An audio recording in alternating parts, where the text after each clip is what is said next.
నమస్తే. ప్రస్తుతం సోమాజిగూడ ప్రెస్ క్లబ్లో ఉన్నాం. మనతో పాటు లుబ్నా సర్వత్ గారు ఉన్నారు. ఒకసారి మాట్లాడే ప్రయత్నం చేద్దాం. ఈ మధ్యకాలంలో చెరువులపైన పోరాటం అయిపోయింది. అలాగే ఏదైతే మసీదుల పేరు మీద కావచ్చు, ఇఫ్తార్ల పేర్ల మీద రాష్ట్ర ప్రభుత్వం ఖర్చు పెడుతున్నటువంటి ఖర్చులను తగ్గించుకోవాలని మరో పోరాటం మొదలుపెట్టారు. ఒకసారి మాట్లాడే ప్రయత్నం చేద్దాం. నమస్తే మేడం. సలాం అండి.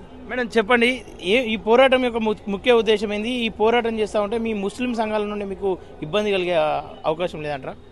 లేదండి, ఇది ఎందుకంటే ఇది ఇఫ్తార్ అన్నది ఏదైతే మతంలో ఒకలా ఉంది ఇఫ్తారు, కానీ ఇక్కడ జరుగుతున్న ఇఫ్తార్ ఏమో వేరే రకంగా ఉందన్నమాట.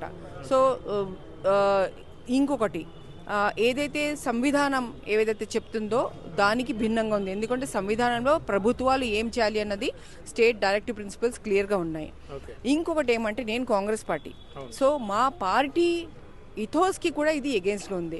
ఇట్లాంటి ఈ ఆర్భాటాన్ని, ఈ విడ్డూరంగా చేస్తున్న ఈ ఆడంబరాన్ని, ఈ అవినీతిని మా రాహుల్ గాంధీ గారు ఆనరబుల్ ఎల్ఓపి ఆయన ఒప్పుకోరు, మా సోనియా గాంధీ ఒప్పుకోరు, మా ఖార్గే గారు ఒప్పుకోరు. మరి అట్లాంటిది మూడిటికి అన్నమాట. నా పార్టీకి వ్యతిరేకము, మాదేమో మా మతానికి ఏదైతే ఉందో ముస్లింలో ఇఫ్తార్ ఎట్లా చేయాలన్నది మాకు ఖురాన్లో క్లియర్ కట్గా ఉంది. ఈ పుస్తకంలో మాకు క్లియర్గా రాసుంది. ఏంటి, ఏదైతే మీరు ఎప్పుడైనా మీరు ఆర్భాటాన్ని, హిపోక్రసీ, షో పుటప్ అన్నమాట. ఎందుకంటే ఇప్పుడు అక్కడ జరుగుతున్నది ఏదో ఇఫ్తార్కి మేమేదో రెస్పెక్ట్ ఇస్తున్నాం అన్నట్టుగా షో పుటప్ చేస్తున్నారు. కానీ అక్కడ ఏం జరుగుతుందంటే ఒక పొలిటికల్ పార్టీ తన ఆధిక్యత చూపించుకోవాలనుకుంటుంది. ఎందుకంటే కదా 10 ఏళ్లుగా మీరు ఒక పొలిటికల్ పార్టీ ఫేస్ ఒకటే ఉంటుంది అక్కడ.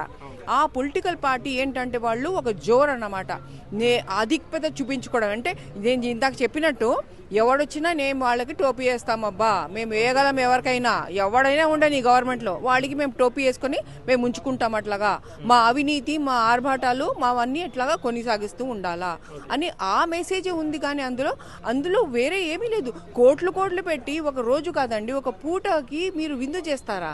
ఆ మతంలో ఇఫ్తార్ అంటే ఏముంది, ఏమైనా తెలుసా అసలు? పొన్నం గారు ఏమంటున్నారు, ఆ ఘనంగా ఇఫ్తార్ చేయండి రాష్ట్ర వ్యాప్తంగా అంటే ఏంటండి? ఇఫ్తార్ ఏమైనా తెలుసుకోండి ఫస్ట్. ఇఫ్తార్ అంటే ఏంటి? ఆ రోజు మొత్తం పస్తువులు ఉంటున్నప్పుడు సూర్యోదయం కంటే ముందర నుంచి సూర్యాస్తమం దాకా వాళ్ళు ఒక చుక్క నీళ్లు వెళ్లకుండా, ఒక మెతుకు వెళ్లకుండా వాళ్ళు కరకల్లాడుతున్న కడుపులతో ఎందుకుంటున్నారు? ఎందుకు భగవంతుడు ఖురాన్లో రాసిండు ఉండాలా ఇందులోని ఎందుకు రాసిండు? ఎందుకంటే ఆ టైంలో మనకి తెలుస్తాయి. ఎందుకంటే ఉన్నవాడు అన్ని ఉన్నా తినడు, ఒక మెతుకు తినడు, లేనివాడు ఎటు తినడు. ఆ లేనివాడు ఉన్నవాడి కడుపులు ఒక సమానంగా ఉన్నాయి. ఆ రోజు కొన్ని అర్థాలు వస్తాయి అన్నమాట. అది కాకుండా ఆ రోజా ఉన్నప్పుడు ఏ మాత్రం మనం అబద్ధం చెప్పినా, మోసం చేసినా, కరప్షన్ అంటే ఏంటి, ఒక సొమ్ము ఒకళ్ళది అయినప్పుడు ఆ సొమ్ము నుంచి నాకు హక్కు లేనిది నేను తింటున్నాను.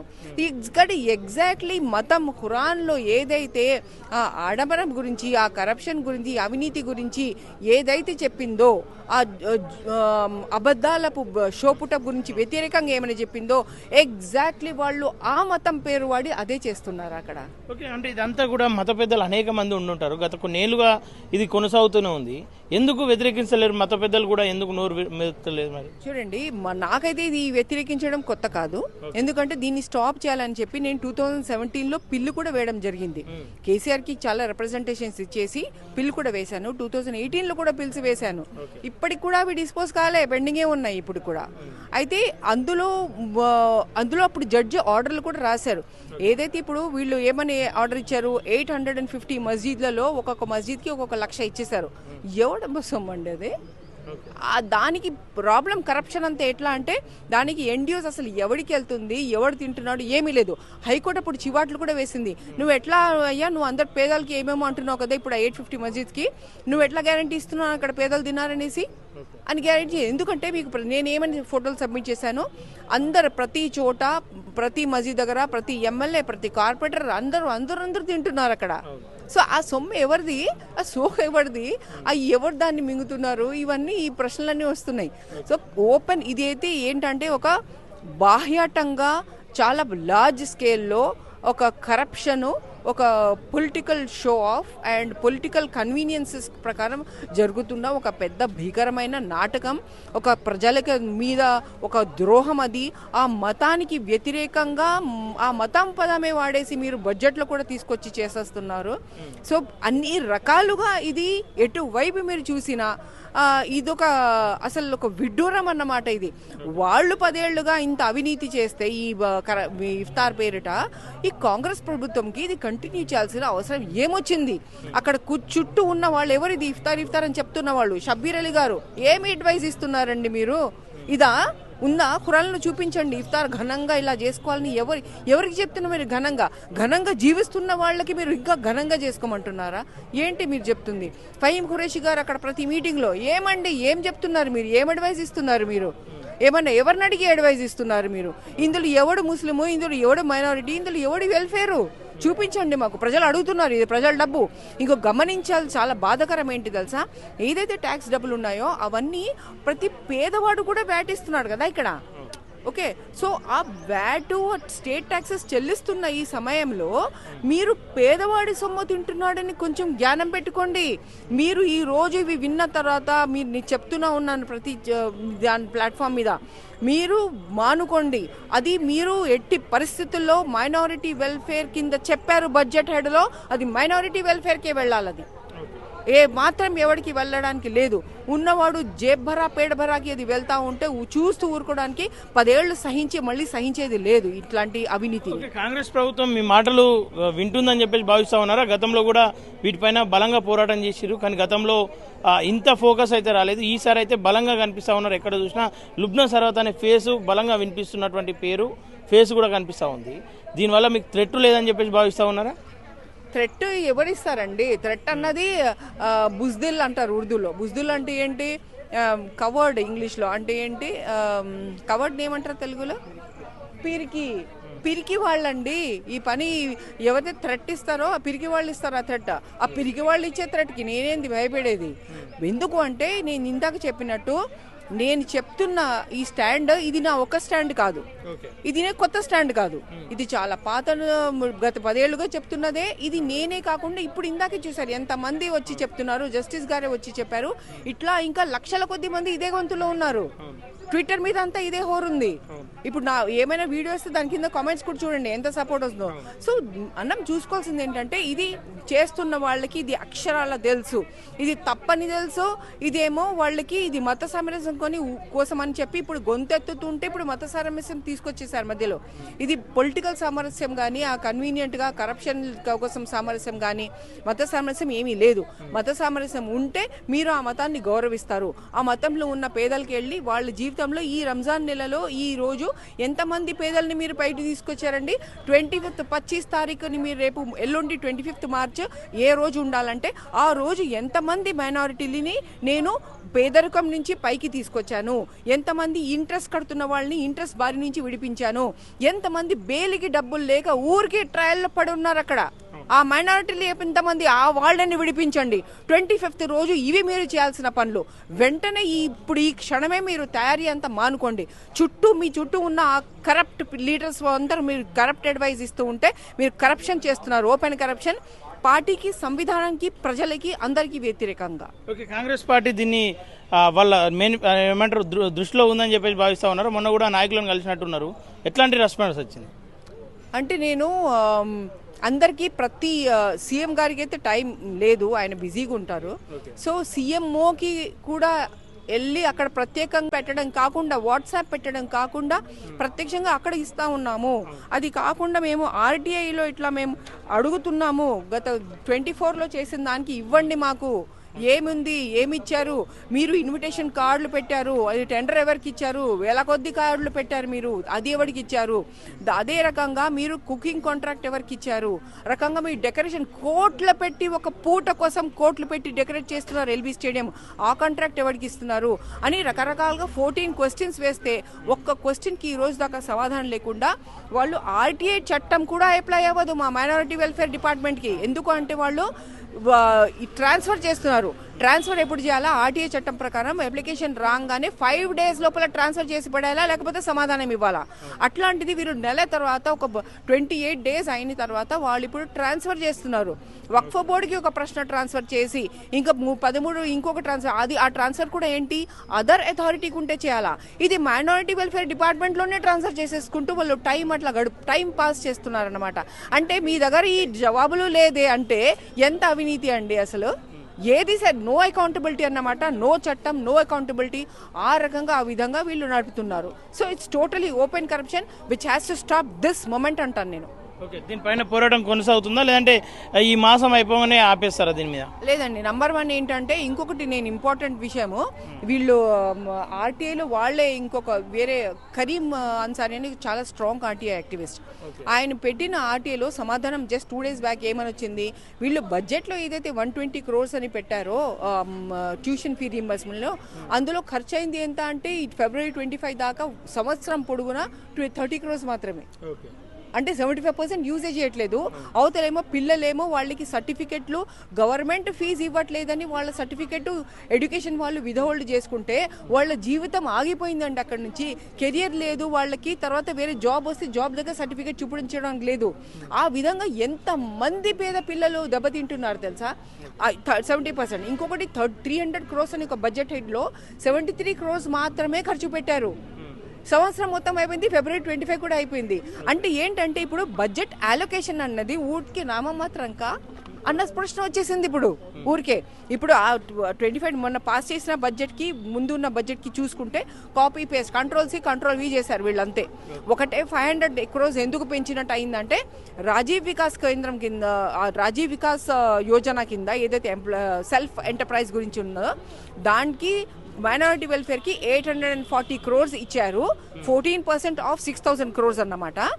840లో నుంచి వాళ్ళు 300 crores ఇంత ముందు ఏదైతే ఉండదో అది తీశారు, అది మొత్తం క్యాన్సిల్ చేసి 840 వచ్చింది.